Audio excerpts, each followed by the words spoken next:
तर पीसीओडी किंवा पीसीओएस मध्ये मेटाबॉलिक चेंजेस शरीरात खूप जास्त प्रमाणात व्हायला लागतात. आणि पीसीओडी मध्ये काय होत असतं, तर ह्याच्यामध्ये नॉर्मली सिम्पटम्स इरेग्युलर पिरियड्स येत असतात किंवा थोड्या थोड्या सिस्ट ह्या ओव्हरीज मध्ये व्हायला चालू झालेल्या असतात.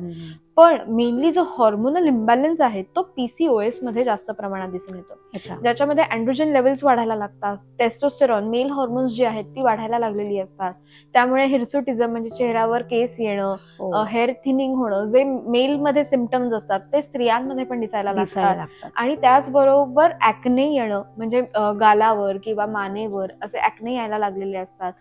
पाळी अनियमित म्हणजे 2 ते 3 महिने पाळी त्यांना येत नाही. त्यांच्यामध्ये हे मानसिक रोग सुद्धा व्हायला लागतात, जसं की त्यांना डिप्रेसिव्ह वाटायला लागतं, स्ट्रेस वाढायला लागलेला असतो त्यांच्यामध्ये.